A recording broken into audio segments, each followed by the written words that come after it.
Assunto que veio à tona nesta semana e que vem inclusive depois da morte, né, do músico Lô Borges, e que a gente já colocou em pauta aqui diversas vezes, é o perigo da automedicação, o uso indiscriminado de remédios e que pode provocar reações graves e até falência de órgãos, reforçando a importância da prescrição e da orientação médica também. Isso, para falar mais sobre esse assunto, a gente recebe aqui no Manhã CBN a doutora Rosamar Rezende. Ela é médica, hepatologista e membro titular da Sociedade Brasileira de Hepatologia. Está aqui com a gente para falar sobre isso, sobre o aumento nos casos de intoxicação por interação medicamentosa. O que é isso, para começar a nossa conversa? Exatamente. Né? E como é que isso afeta a nossa saúde? E qualquer remédio pode provocar isso, hein, doutora? Eu já estou preocupado com isso, hein? Bom dia. Bom dia.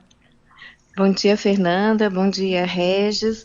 Essa é uma questão muito importante da automedicação, que não deve ser feito. Muitos medicamentos podem levar a lesão ao fígado, ao rim, e principalmente quando tem associação de medicações, isso tem um risco maior de acontecer. Então, às vezes a pessoa vê que o vizinho tomou uma vitamina que foi boa para ele, ou um chá que um primo estava tomando e achou que fez resultado bom. Então, isso não deve ser reproduzido para a pessoa, deve sempre seguir orientação médica, né? O médico deve prescrever, se necessário, alguma medicação para o paciente utilizar, e não a pessoa usar sem ter recebido uma prescrição médica. Doutora, bom, as pessoas, elas, acho que isso é uma prática bastante comum, eu falo por mim também, de ter na minha bolsa antialérgico, analgésico, algum anti-inflamatório ali, e vira e mexe, às vezes alguém tem alguma reação alérgica, vem aqui, me empresta um remédio, pá. Isso é uma atitude errada, né? Sim, uma coisa que é muito utilizado pelas pessoas são os anti-inflamatórios. E os anti-inflamatórios são medicamentos que podem agredir muito o fígado, agressão também do rim, mas especificamente com o fígado, essas medicações podem levar a quadro grave de disfunção hepática, levando uma insuficiência hepática, e isso pode até gerar um transplante de fígado. E algumas medicações de uso crônico podem levar também à disfunção hepática, mas mais decorrente de fibrose e de evolução para cirrose. Então tem que ter muito cuidado com essas medicações. E quando aumenta o número de diferentes medicamentos sendo utilizado, aumenta esse risco das interações medicamentosas. Existe uma combinação mais perigosa? A gente está falando aqui que não é para fazer de jeito nenhum, tá, gente? Mas, assim, existe uma combinação mais perigosa de medicamentos? Então, depende, né? Uma coisa que a gente vê muito frequente, que a gente tem recebido muito, é medicamentos, às vezes, para perda de peso. Então, às vezes, a pessoa procura um nutricionista e, às vezes, vem com fórmulas. Isso é muito frequente nós, hepatologistas, recebermos pacientes dessa forma, que está usando polivitamínicos, doses altas de vitaminas, medicamentos para emagrecer, medicamentos para diabetes, bota um anti-inflamatório junto. São fórmulas assim com várias substâncias, algumas são fórmulas contendo produtos naturais, e a gente tem que ter muito cuidado com esses produtos naturais, porque não é porque é natural que não faz mal. Então, isso é muito frequente, e essa associação aumenta o risco de levar agressão ao fígado. Algumas combinações são já conhecidas da população, né, da maioria, que é, por exemplo, você combinar antibiótico com anticoncepcional, que pode reduzir, né, a eficácia do anticoncepcional. E aí a mulher fica grávida e não sabe por quê, foi aquele antibiótico que ela estava tomando, né? Isso acontece também. Por exemplo, o uso de pessoas que precisam de usar anticoagulante oral. Tem que ter muito cuidado, porque tem várias medicações que interferem com a ação do anticoagulante oral. Ou diminui a ação dele, ou aumenta a ação dele, né? E aumentando a ação do medicamento anticoagulante, pode ocorrer hemorragias. Então, tudo isso é muito impactante, né? Mesmo a questão, às vezes, até produtos naturais de chá também podem interferir com a ação de anticoagulante oral. Então, tem que ter muito esse cuidado, né? Não fazer automedicação sempre que, se é uma pessoa que necessita de um tratamento crônico, porque tem alguma doença crônica e vai usar um medicamento diferente, sempre deve consultar ao médico especialista com quem ela faz o segmento.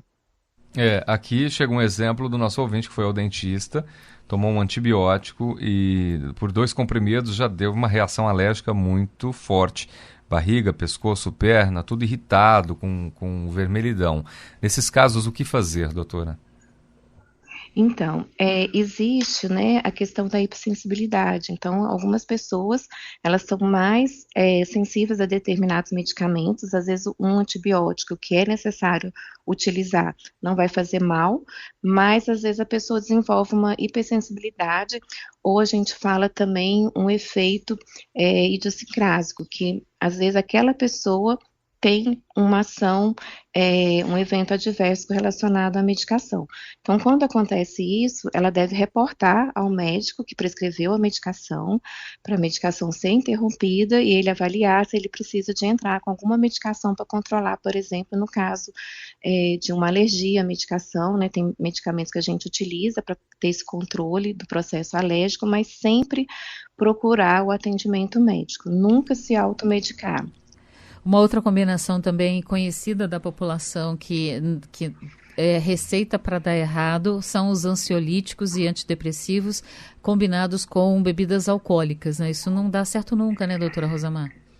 Isso aí não pode acontecer, porque o álcool, né, ele modifica muito a questão da metabolização de determinados medicamentos, então pode diminuir, às vezes, a metabolização ou aumentar, e aí você vai ter um efeito exacerbado da medicação ou até um efeito diminuído, né, não vai estar realizando o papel que deve se fazer.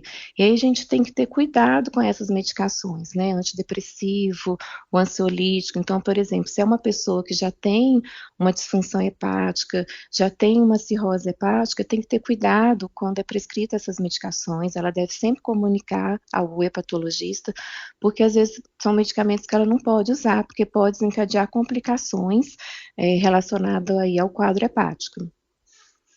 E tem muita gente também, e aí eu queria que a senhora confirmasse se isso realmente é verdade, que você não pode beber álcool, bebida alcoólica, né, enquanto está tomando antibiótico, porque anula, né, reduz a eficácia. Além da eficácia, tem também aquele problema que é a sobrecarga do fígado, né?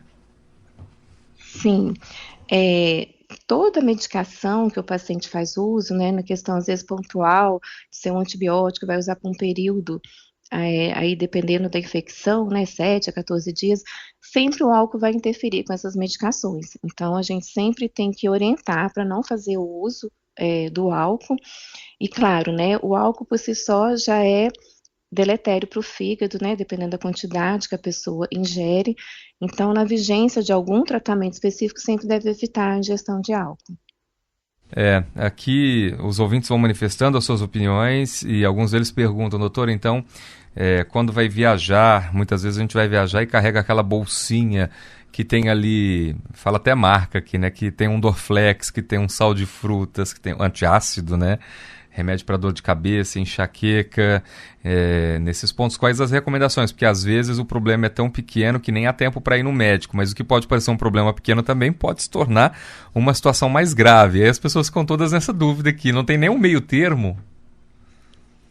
Então, o que acontece? A gente sempre tem que ter uma conduta orientada pelo médico, mas quando acontece isso, às vezes vai fazer uma viagem, né? E às vezes a pessoa já tem um refluxo, tem um azia, uma pirose, né? Então tem algumas medicações que elas já não têm esse efeito de levar a algum quadro mais grave. Por exemplo, um inibidor de bomba, um omeprazol, que é muito comum, né? De fazer o uso, né, é uma coisa bem pontual. Agora, se ele desenvolve alguma manifestação de uma infecção, está tendo febre, está tendo alguma manifestação de infecção, realmente tem que procurar o atendimento médico para fazer exames, para ver que tipo de infecção, que tipo de antibiótico que vai tomar. O anti-inflamatório, né, a gente sempre orienta, se está com algum tipo de dor, uma dor mais pontual, a gente tenta evitar o anti-inflamatório. Se a pessoa não tem alergia pela dipirona, seria uma medicação mais segura. O paracetamol também é uma medicação mais segura, desde que não se tome doses maiores que 2 gramas por dia. A gente pode ter quadros graves por intoxicação paracetamol, mas quando toma doses bastante elevadas. Então, são medicamentos mais seguros em termos de tratar uma dor que às vezes a pessoa está viajando e não conseguiu ir no atendimento médico. E o anti-inflamatório sempre deve ser evitado quando for realmente necessário, se a pessoa não tem nenhum problema hepático, renal, que vai utilizar, a gente orienta sempre por período muito curto, 3 a 5 dias, não passar disso, porque realmente aí já aumenta mais o risco. Às vezes a pessoa não tem nenhuma doença, mas ela toma um anti-inflamatório por tempo prolongado. São medicamentos que podem levar a úlcera no estômago, no duodeno, pode levar a hemorragia digestiva, pode levar a disfunção renal e hepática. Então, tudo isso tem que estar sempre sendo acompanhado pelo médico.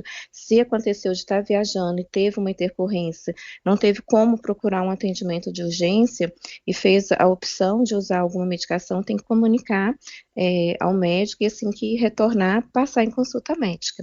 Doutora, aproveitar a sua especialidade, que é hepatologista, e aí os médicos, os ouvintes querem saber sobre a gordura no fígado mesmo, né? Sobre alimentação, o que fazer para ajudar o fígado, principalmente quando a pessoa tem que tomar algum medicamento mesmo que é prescrito, ou quando ela gosta de ter algum exagero ali de álcool, né? Que também sobrecarrega o fígado, ou quando a alimentação é desregular e a pessoa tem ali aquele problema, né? Que aparece sempre, né, nos exames. Então, esse é um ponto muito importante, a gordura no fígado, também chamada de esteatose hepática. Isso está muito associado com obesidade, com sobrepeso, com diabetes tipo 2, com colesterol elevado, com a síndrome metabólica, resistência insulínica. E o que acontece nessa situação? Primeiro, medidas do estilo de vida saudável, então é importante a alimentação, que deve ser uma alimentação mais natural, que a gente fala alimentos de verdade, frutas, verduras, legumes, dá preferência às carnes brancas, peixe, frango, e evitar os ultraprocessados, os produtos industrializados, principalmente os que têm muito açúcar relacionado à frutose, que leva muita gordura no fígado.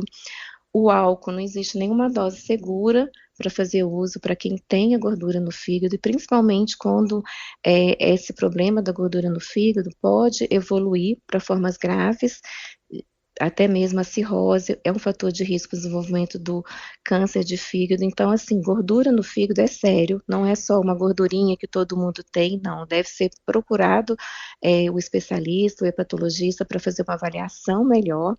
E aí tem medicamentos que podem estar associados também a levar a gordura no fígado, como o uso prolongado de corticoide, algumas medicações mais específicas para tratamento, às vezes, do câncer de mama, pode levar também a gordura no fígado.